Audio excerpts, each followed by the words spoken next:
வாழ்க்கையில வந்து அடுத்த கட்ட நகர்வ நோக்கி தான் பயணிக்கணும்னு நெனைப்பாங்க. இந்த தியானம் செய்றனால என்ன நன்மைகள்?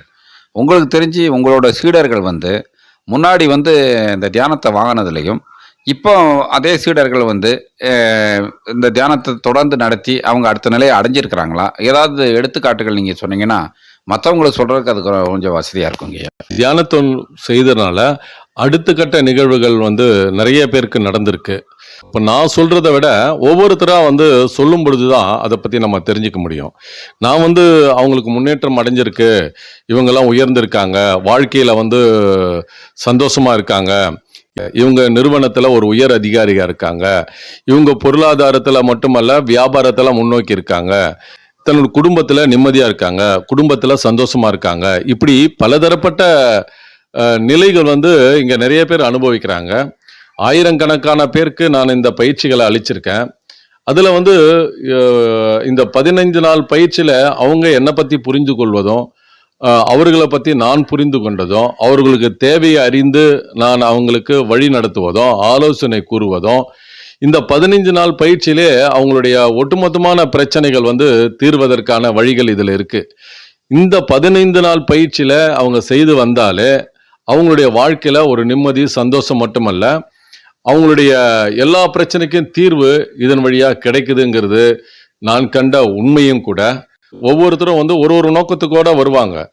நான் கேட்பேன், முதல்ல கேட்கிற ஒரு கேள்வியே, நீங்க தியானத்துக்கு வரீங்களே, எதுக்காக வரீங்க அப்படின்னு கேட்கும்போது, சிலர் சொல்லுவாங்க, நான் ஆன்மீகத்துக்காக நான் வரேன், ஆன்மீகத்தை தெரிஞ்சுக்கணும், தியானத்தை பத்தி தெரிஞ்சுக்கணும், தியான அனுபவங்களை பத்தி தெரிஞ்சுக்கணும், சித்தர்களுடைய வழிபாடுகளை தெரிஞ்சுக்கணும், சமாதி வழிபாடுகள்லாம் தெரிஞ்சுக்கணும், நான் முக்தி அடையணும், இப்படி பலதரப்பட்ட மனிதர்கள் வந்து என்னிடத்துல உணர்வாளர்களா என்கிட்ட சொல்லுவாங்க. ஆனா அவங்க கொஞ்சம் அதிகமா நல்லா ஊன்றி கவனிச்சோம்னா அவங்களுக்குள்ள பிரச்சனைகள் நிறைய இருக்கும். உடல் சார்ந்த பிரச்சனை இருக்கும், மன சார்ந்த பிரச்சனை இருக்கும், பொருளாதார சார்ந்த பிரச்சனை இருக்கும், அவங்களுடைய தேவைகள் பிரச்சனை இருக்கும், அவங்களுடைய சுயநலங்கள் இருக்கும். இப்படி பலதரப்பட்ட பிரச்சனைகளோட வரும்பொழுது இந்த 15 நாள்ல அவங்களுக்கு அந்த பிரச்சனைகள் எந்த பிரச்சனைக்காக வந்தாங்களோ அந்த பிரச்சனைகளுக்கான தீர்வுகள் 99% வந்து அவங்களுக்கு வந்து அந்த நிகழ்வுகள் அது நடந்தே இருக்குது. ஆனா யாரோ ஒருத்தருக்கு தான் அது நடக்காம போறதுக்கான வாய்ப்பு இருக்கு. அதுவும் அவங்க சரியான முறையில அந்த பயிற்சியை அவங்க செய்யாததுனாலையும் முழு ஈடுபாடு இல்லாதனாலும் தான் அந்த நிலை அப்படிங்கிறது என்னால உறுதியா சொல்ல முடியும்.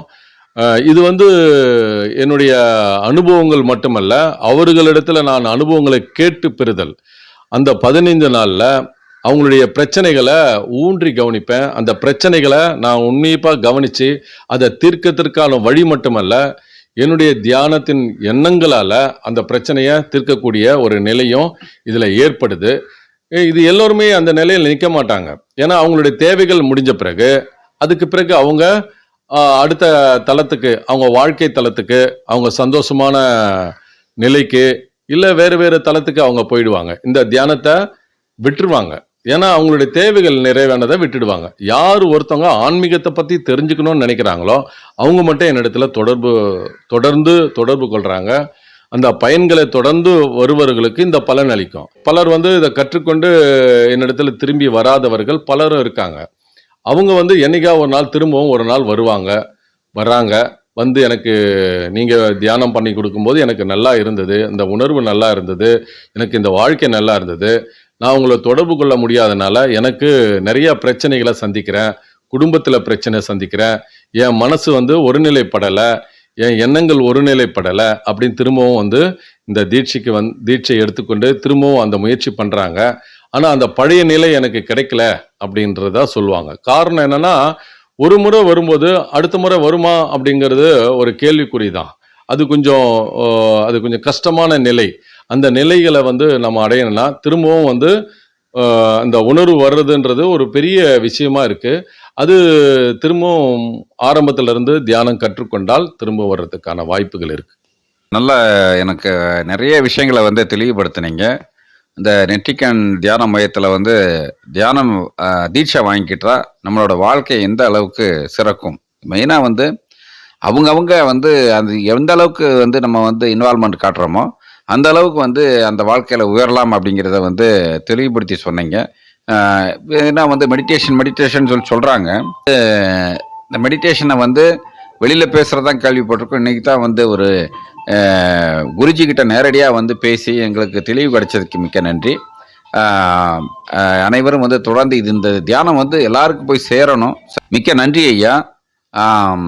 நீங்கள் வந்து பல கேள்விகளுக்கு ஆன்மீக ரீதியான விளக்கங்கள் வந்து அற்புதமான விளக்கங்கள் கொடுத்தீங்க.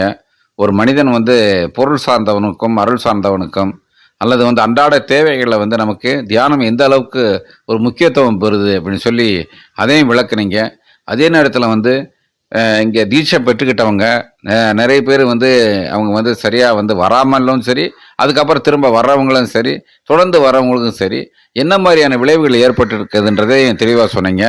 பொதுவாக வந்து இந்த தியானத்தில் வந்து தீட்சை வாங்கிட்டவங்க தியானம் செய்கிறவங்களுக்கு வந்து என்ன மாதிரியான பலனை அனுபவிச்சிருக்காங்கன்னு சொன்னால், அந்த குருஜியே சொல்லுவாங்க இந்த மாதிரி இது பண்ணாங்க அது பண்ணாங்கன்னு. ஆனால் நீங்கள் என்ன சொல்கிறீங்கன்னா, அவங்கள்ட்டே தான் அவங்க தான் விளக்கணும். யார் பலன் அடைஞ்சாங்களோ அவங்க விளக்குறது தான் வந்து அது நியாயமாக இருக்கும்னு சொல்லி ரொம்ப தெளிவான ஒரு பகுத்தறிவு சார்ந்த ஒரு கருத்தை சொன்னீங்க. அதுவே எங்களுக்கு ரொம்ப ரொம்ப வந்து மனசுக்கு நெருக்கமாக இருக்குது. அது மிக்க மகிழ்ச்சி ஐயா. இவ்வளோ நேரம் வந்து உங்களோட நேரத்தை ஒதுக்கி எங்களுக்கு பல ஆன்மீக கருத்துக்களை தெளிவான முறையில் வந்து நீங்கள் எங்களுக்கு வழங்கி அதை வந்து இன்னும் நிறைய மக்களுக்கு வந்து அது போய் சேரணும்னு நீங்கள் அந்த சொல்லக்கூடிய விதம் வந்து அமைஞ்சிருக்குதுன்னு சொல்லி வேண்டிக் கொண்டு இந்த பேட்டியை வந்து நிறைவு செய்கிறோம். நன்றி, வணக்கம் ஐயா. சந்தோஷம், வணக்கம்.